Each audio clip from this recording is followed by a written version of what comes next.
sahabat Rakom, berjumpa kembali dengan channel Difry. Kali ini saya mau mengajak teman-teman untuk mereview dua buah rig ICOM, tipe IC 2200 Black Edition dan IC 2300H.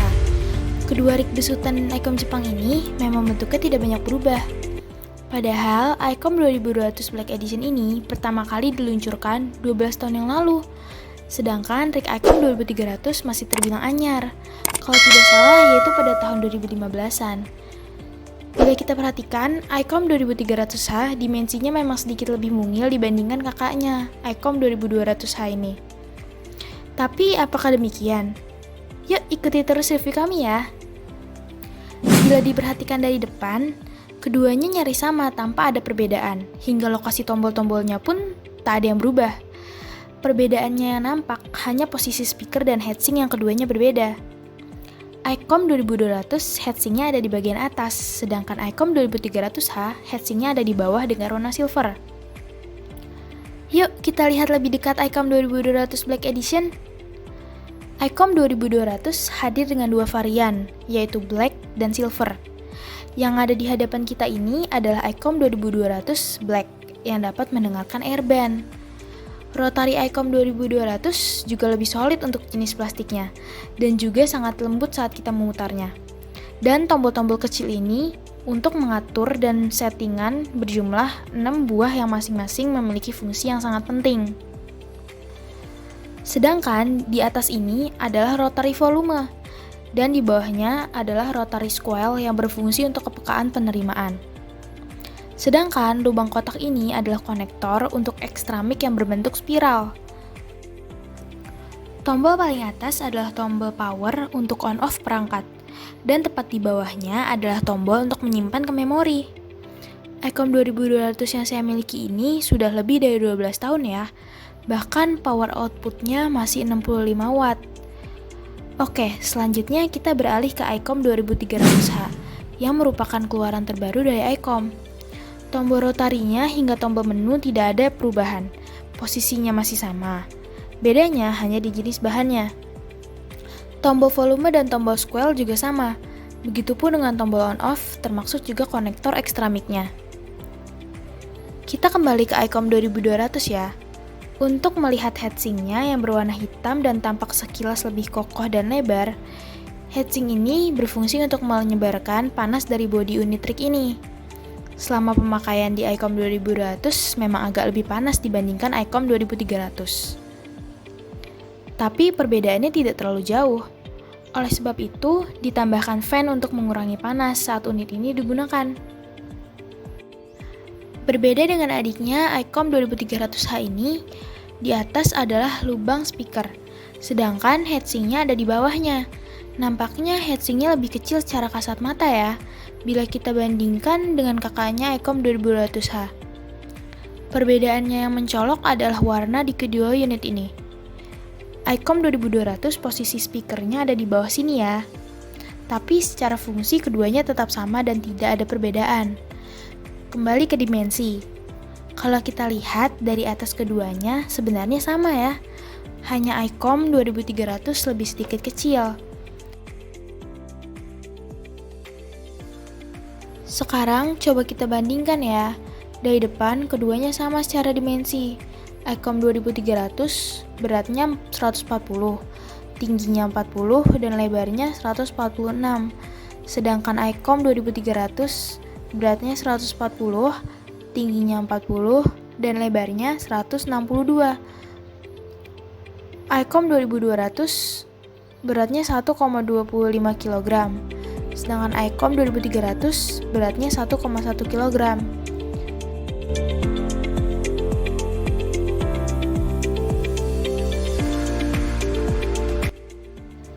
Secara panjang memang lebih panjang ICOM 2200, perbandingannya 10 mm.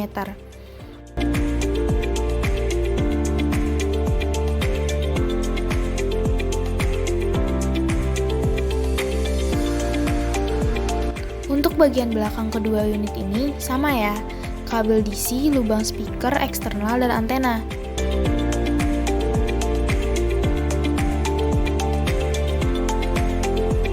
Untuk unit yang asli terdapat stiker dengan SN number yang tertera. Begitu juga dengan ICOM 2200 ya. Infonya ICOM 2200 masih asli produksi dari Jepang. Berbeda dengan ICOM 2300H yang diproduksi di luar Jepang. Sedikit tips bagi teman-teman yang ingin menambahkan kipas atau fan, bisa diletakkan di sela-sela heatsink, khususnya agar unit sedikit adem. Kedua ICOM ini secara spesifikasi nyaris sama. Memori channel ada 207 channel, watt dari 65 watt, 25 watt, 10 watt, dan 5 watt. Perbedaan yang mencolok adalah dari frekuensi, yaitu ICOM 2200 118 sampai 174 bisa dimonitor airband, sedangkan ICOM 2300 136 sampai 174.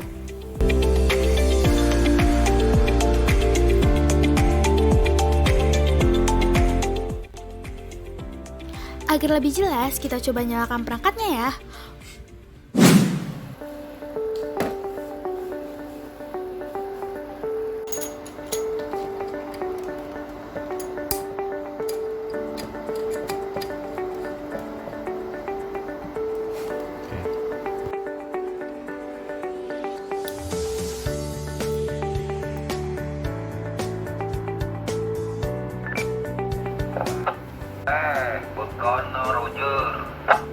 Unit rig yang kita nyalakan ini adalah ICOM 2200H.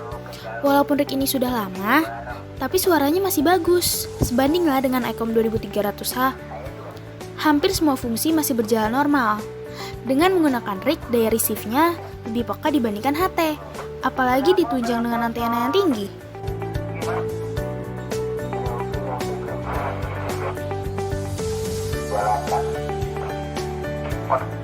Salah satu keuntungan rig 2200H ini adalah bisa memonitor awak pesawat yang akan mendarat di bandara. Yuk kita dengarkan.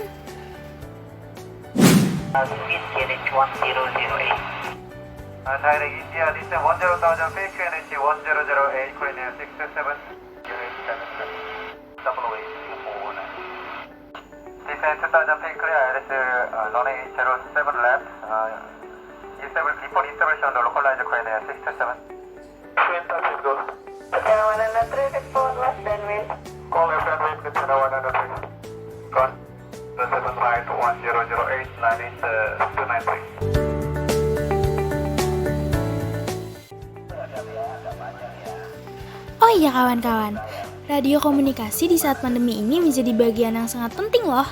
Pertama, sebagai alat komunikasi, dan kedua, sebagai alat hiburan. Hiburan di sini maksudnya adalah kita bisa ngobrol dengan orang lain tanpa harus bertatap muka.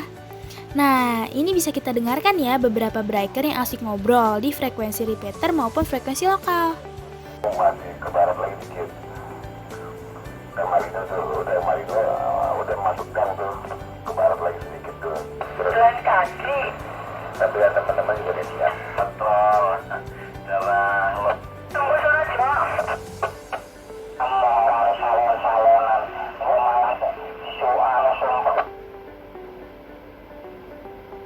Yang lain 30 Alfa Romeo Hotel, kembali lagi 1023. Ayo, terima kasih.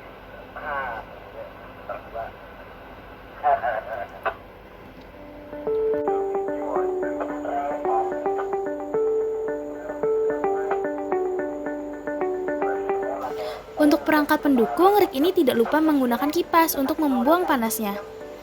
Dan ini SWR untuk mengecek SWR saat kita berkomunikasi. Ini switching untuk listrik DC 13,8 volt.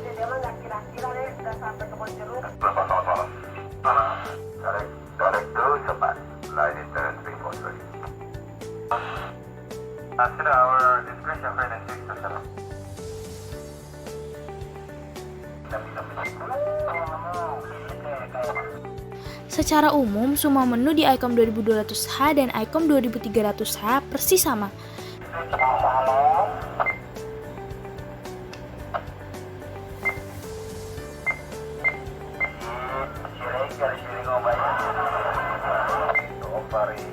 Kita juga bisa memindahkan frekuensi menggunakan tombol drop down in ini. Nyaris semua aktivitas bisa mempergunakan extra mic.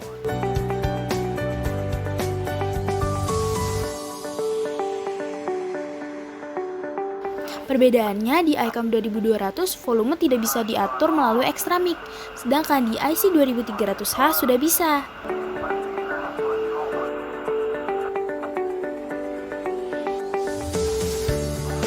Oke kawan-kawan semua, demikianlah review singkat mengenai dua radio rig dari ICOM. Semoga apa yang disampaikan berguna. Dan apabila ada pertanyaan bisa komen di bawah ya. Dan jangan lupa subscribe bagi yang belum. Sampai jumpa dan terima kasih.